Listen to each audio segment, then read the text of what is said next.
صرف حضرت عمر کی سنت پہ عمل نہیں کرتے بلکہ اپنے نبی کے حکم پر عمل کرتے ہیں. ہمارے نبی نے حکم دیا میری سنت پہ عمل کرو اور میرے خلفائے راشدین کی سنت پہ عمل کرو. اب رہا دوسرا اعتراض کہ نبی نے 8 پڑھی ہیں, عمر نے 20 شروع کروائی ہیں. نبی نے 8 پڑھی تو نبی کی سنت 8 بن گئی, عمر نے 20 پڑھائی تو عمر کی سنت 20 بن گئی. جو نبی کی سنت کے خلاف سنت بنائے, آپ جانتے ہیں اس کا کیا حکم ہے؟ بات کرنا تو آسان ہے, ذرا اس کی گہرائی تک جاؤ گے تو آپ کو اندازہ ہو جائے گا. یہ لوگ جو کہتے ہیں کہ 20 عمر کی سنت ہے, 8 نبی پاک کی سنت ہے, ہم نبی کی سنت پہ عمل کریں گے, یہ بات کر کے یہ لوگ صحابہ کی کتنی بڑی گستاخی کرتے ہیں.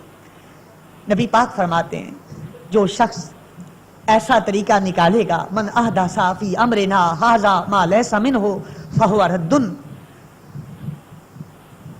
جو شخص ہمارے دین کے اندر ایک نیا راستہ نکالے گا, نیا طریقہ نکالے گا, نئی سنت رائج کرے گا, اسے رد کر دیا جائے گا, وہ بدعت ہوگی اور ہر بدعت گمراہی ہے اور ہر گمراہ کا ٹھکانہ جہنم ہے. یہ سرکار کا فرمان. تو اگر حضرت عمر نے ایسا کام کیا جو نبی پاک کے کام کے خلاف تھا تو پھر نتیجہ جو نکلتا ہے وہ آپ خود نکال لو.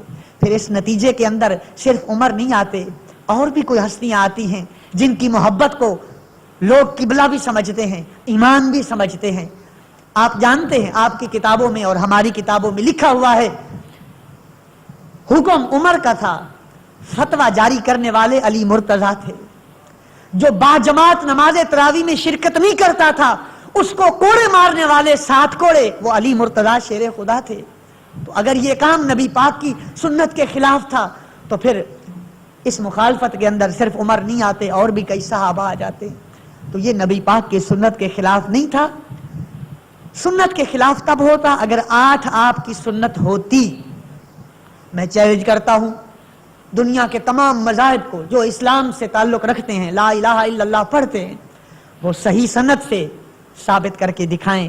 صحیح سند سے بخاری شریف, مسلم شریف, ترمذی شریف, ابن ماجہ, نسائی, بہقی, دارمی, دارقطنی, یہ حدیث کی مشہور کتابیں ہیں. موطا امام مالک, موطا امام محمد, مسند امام احمد ابن حنبل, ان میں سے ایک حدیث دکھا دیں جس میں یہ لفظ ہوں رسول اللہ صلی اللہ علیہ وسلم نے نماز تراویح 8 رکعت اتنی راتوں کے اندر صحابہ کو پڑھائی. یہ لفظ دکھا دیں تو پھر میں مان جاؤں گا 8 نبی کی سنت ہے, 20 عمر کی سنت ہے. اور اگر دنیا میں کسی کو کسی کتاب میں یہ لفظ نہ ملے تو پھر میں دکھاتا ہوں. جامع ترمذی شریف اٹھا کے دیکھیے, امام ترمذی فرماتے ہیں کہ تراویح سنت 20 رکعت ہے, اسی پر نبی پاک کے اکثر صحابہ کا عمل ہے. ہاں نبی پاک نے سارا مہینہ نہیں پڑھی, آپ نے صرف 3 راتیں پڑھی پھر چھوڑ دی تاکہ میری امت پہ یہ نماز فرض نہ ہو جائے. لیکن جب حضرت عمر کا دور خلافت آیا تو لوگ بجائے 20 کے 1 رکعت بھی نہ پڑھتے تھے, غفلت کر رہے تھے. تو آپ نے حضرت علی مرتضیٰ سے مشورہ کیا کہ ان کی غفلت کو کیسے دور کیا جائے.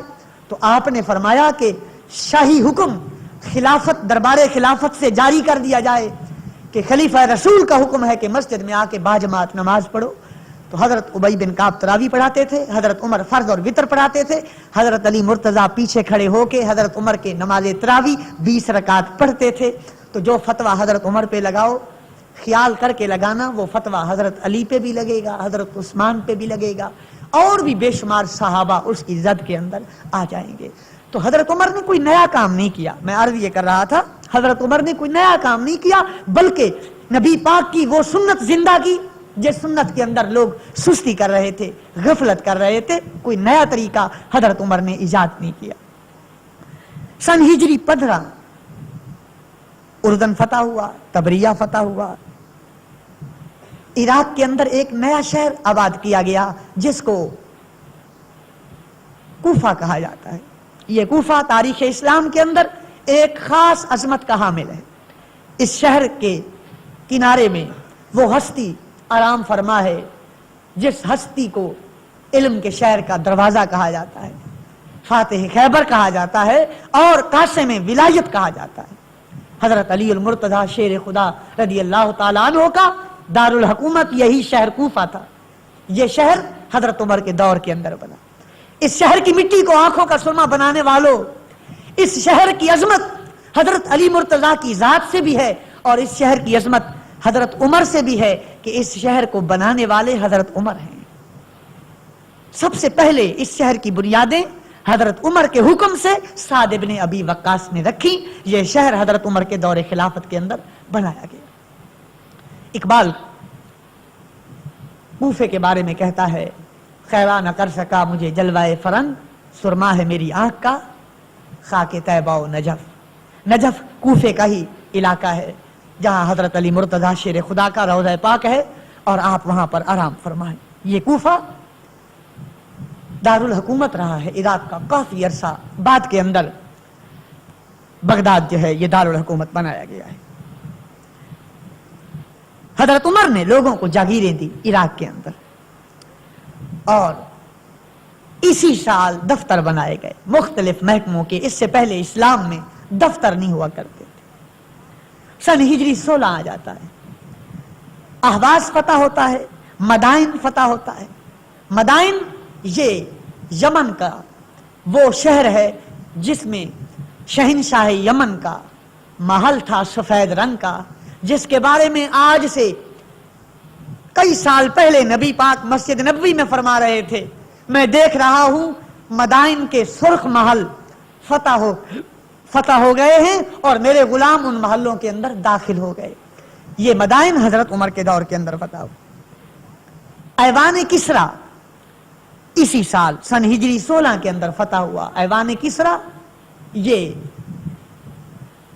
عراق کے اندر تھا اور اس وقت عراق ایران کی سرحدوں کے اندر شامل تھا، اکثر علاقے عراق کے۔ اسی جگہ پر عراق کے اندر ایوان کسریٰ تھا۔ حضرت سعد ابن ابی وقاص ایوان کسریٰ کو فتح کر کے اندر گئے تو کسریٰ کا جو شاہی لباس تھا اس کو دیکھ کر حیران رہ گئے کہ رات کے اندر سارا محل اس کے موتیوں سے جگمگا رہا تھا۔ وہ محل اور اس کے کنگن سونے کے اٹھا کے حضرت عمر کے پاس لے آئے۔ حضرت عمر فاروق رضی اللہ عنہ کی مبارک آنکھوں سے آنسو کی جھڑیاں جاری ہو گئیں۔ آپ نے فرمایا یہ وہ کنگن ہے جو دنیا کا مغرور ترین شہنشاہ پہنتا تھا، یہ وہ کنگن ہے جس کے بارے میں میرے محبوب نے پیشین گوئی دی تھی کہ عراق فتح ہوگا، ایران فتح ہوگا، کسریٰ کا محل فتح ہوگا، بکریاں چرانے والے قبضہ کریں گے اور اس کے جو کنگن ہیں وہ بکریاں چرانے والے پہنیں گے۔ تو پھر آپ نے مجمع کے اندر نظر دوڑائی اور فرمایا اینا سراقہ بن مالک، سراقہ بن مالک کدھر ہے؟ تو سراقہ بن مالک آگے آئے، آپ نے فرمایا ہاتھ پھیلا۔ تو حضرت ہچکچا گئے اور عرض کرنے لگے الزر والرجال یا امیر المومنین، سونا اور مرد، الذهب والرجال، سونا اور مرد یا امیر المومنین۔ مقصد یہ تھا کہ امیر المومنین سونے کی تو انگوٹھی مردوں پہ حرام ہے، آج کل کے مردوں پہ نہیں۔ ان میں تو خسروں میں کیا فرق ہے؟ اس دور کے مرد اور سونا، یا محسوس مت کیجئے گا جو بھی سونا پہنے گا وہ مرد ہو، اپنی نظروں میں میرے محبوب نے مردوں کو سونا پہننے کی اجازت نہیں دی، اس لیے میں نے وہ لفظ استعمال کر دی۔ ہاں کسی کو اگر ناگوار گزرے تو مجھے واپس کر دے، مجھے واپس لینے میں کوئی حرج نہیں ہوگی۔ سونا اور مرد یا امیر المومنین۔ تب آپ نے فرمایا سراقہ میں جانتا ہوں میرے محبوب کی امت پہ سونا حرام ہے، اور میں یہ بھی جانتا ہوں کہ تجھے سونا پہننا پڑے گا، اس لیے پہننا پڑے گا کہ میرے محبوب کے منہ سے جو نکلا وہ پورا ہوا۔ میرے محبوب کے منہ سے نکلی بات کبھی غلط نہیں ہو سکتی۔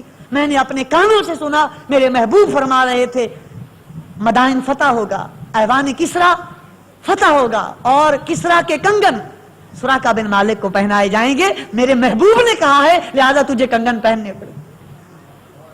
اللہ اکبر۔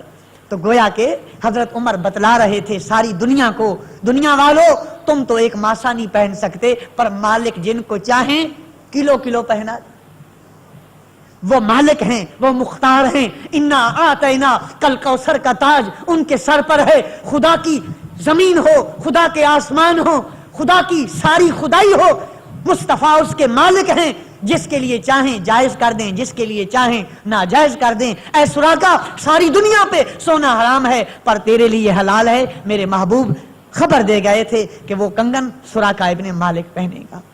اور پھر حضرت عمر فاروق نے فرمایا، اس محل کی دیواروں کو کیا دیکھتے ہو؟ جنت کے محلات کے مقابلے میں ان کی کوئی وقت نہیں۔ وضو کرو، صفیں سیدھی کرو، آج کے بعد اس محل کو مسجد بنا دیا جائے۔ سب سے پہلی نماز جمعہ عراق کے اندر کسرا کے محل کے اندر پڑھی گئی اور یہ سن ہجری 16 تھا۔ حضرت عمر فاروق کے حکم سے سعد ابن ابی وقاص امام بنے، نماز پڑھائی ایوان کسرا کے اندر۔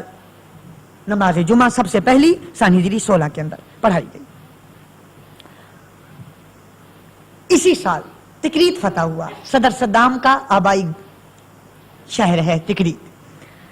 الجابیہ فتح ہوا، کنسرین فتح ہوا، حلب فتح ہوا، انطاکیہ فتح ہوا۔ حلب اور انطاکیہ یہ ملک شام کے بڑے بڑے شہر ہیں۔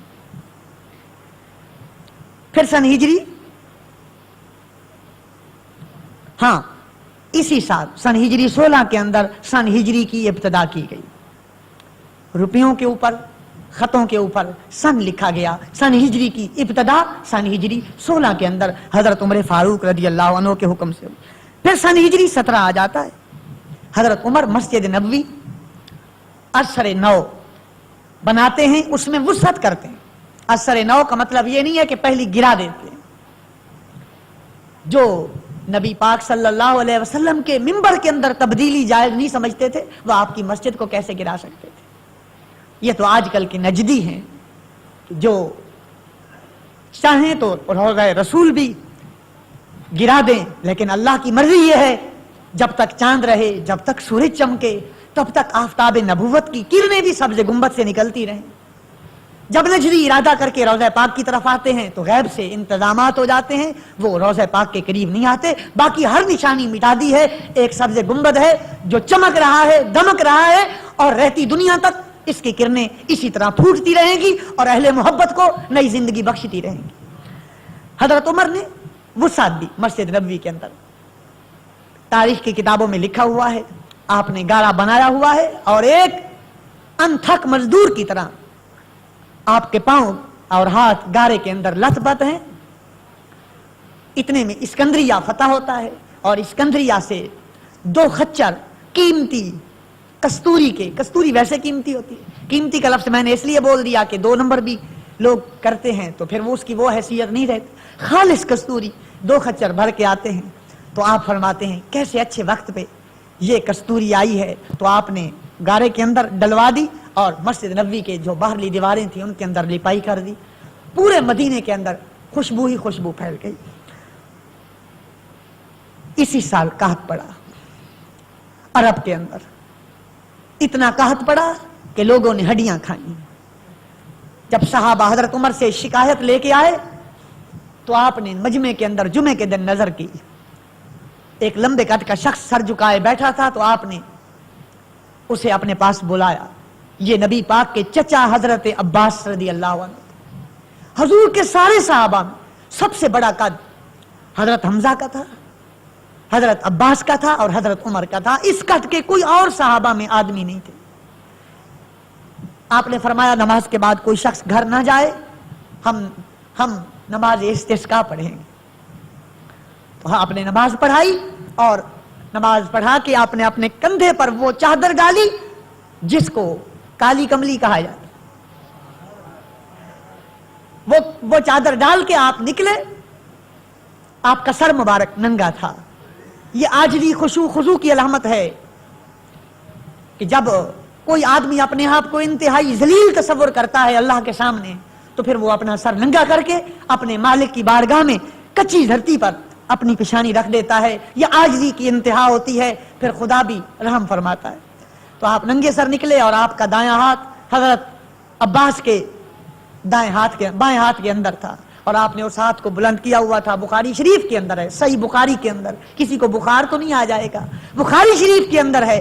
آپ نے ہاتھ پکڑا ہوا تھا اور آپ فرما رہے تھے اللہم